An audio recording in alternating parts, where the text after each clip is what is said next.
Each year, Microsoft Research hosts hundreds of influential speakers from around the world, including leading scientists, renowned experts in technology, book authors, and leading academics, and makes videos of these lectures freely available.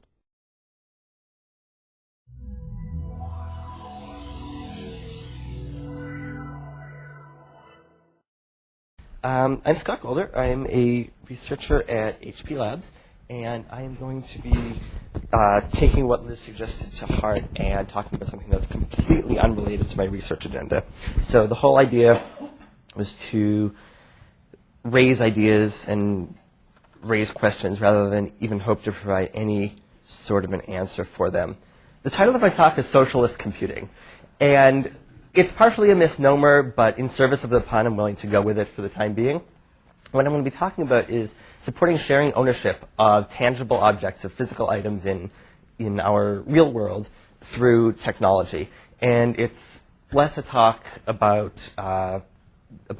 structure of governance and much more about interfaces and information transparency and things like that. So what I'm not talking about is sharing the ownership of objects of production. So this is the way in which socialist computing is a misnomer. So I'm not talking about owning the things that we use to produce things, but rather the items that we consume. So crass commercial goods is the sort of item that I'm talking about. One of the examples I'm going to use later is Netflix. So not factories, not sweatshops, but more like the objects that come out of them.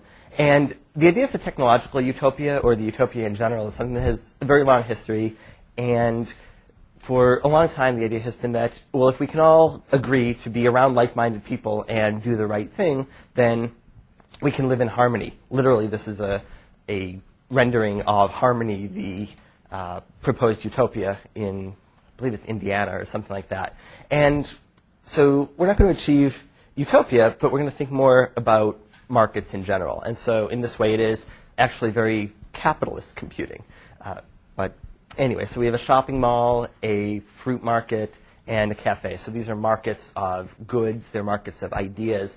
And without getting too deep into it, because I'm actually not an economist, so I'm a complete dilettante and don't want to get myself into trouble, let's just say a market is a good place where buyers and sellers can find one another and can find information about one another.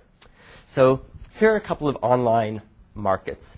So as we start on the far left, we have three very different kinds of transactions that are taking place. We have first sale, so you're buying some retail good. You can walk into a store.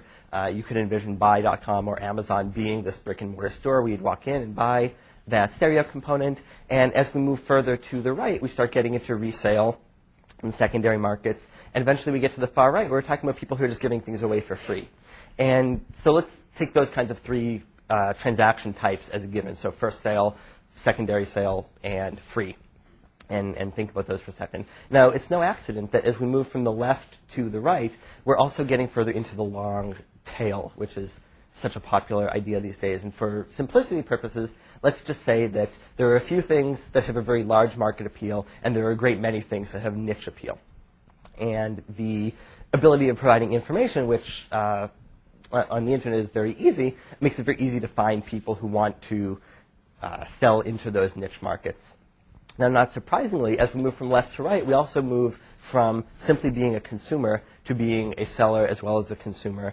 And it's very easy to take something you purchased on buy, try to resell it on Amazon, have that fail, post it on Craigslist Help Wanted, have that fail, and then end up giving it away on Free Cycle. And so what we don't have here is, well, what we do have here, rather, is buyer and seller, or giver and receiver. What we don't have is multiple receivers of the same thing, and that's the sort of thing that we don't have online right now.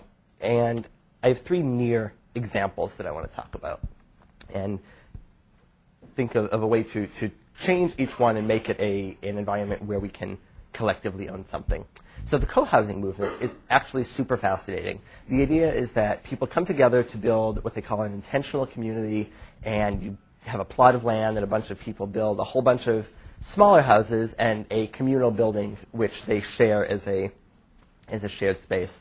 And the idea is that it's hard to find enough like-minded people who are willing to invest in this, but because we have a long tail of sets of interests on the internet, and because there's the free flow of information, these people can find each other. And so they can use the the informational lack of friction on the net to find people who are like-minded and to build that resource.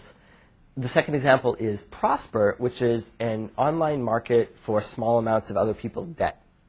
And in Prosper, you can pay off your credit card debt. You can get the kind of debt you need to start a small business if you are seeking non-usurious rates. So if I wanted to get a small loan of $10,000, I could say, who's willing to loan me $10,000? And it's linked to your personal identity and your credit score and your credit report and all of that.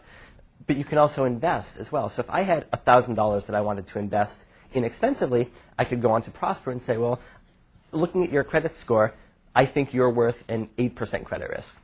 And someone else may say, well, you're worth a 7% credit risk. And so you're bidding for it's a reverse auction for the lowest price of the debt of the other participants. And there are a couple of nice things about this. So first of all, you're taking banks out of the equation. So people are paying non-usurious rates, which is, there's an element of social justice there, which is very nice. But also, people are making a tidy profit at reasonably low risk.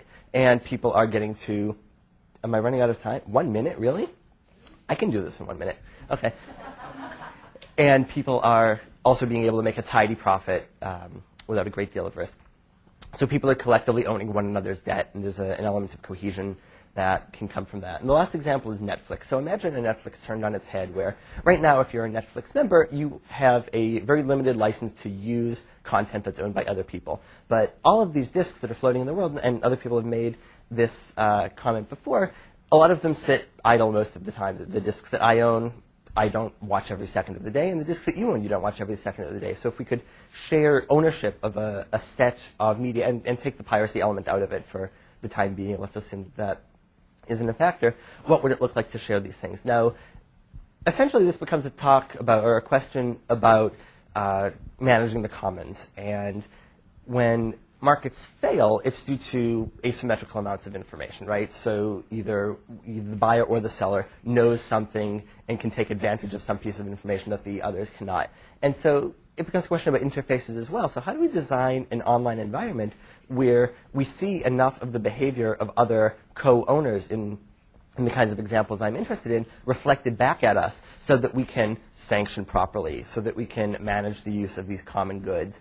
And how do we handle these informational asymmetries, much in the same way that buyer and seller can see a lot of information about what are all the other buyers doing, what are all the other sellers doing? How can we see what other co-owners are doing and allow for a less wasteful ownership of a shared resource?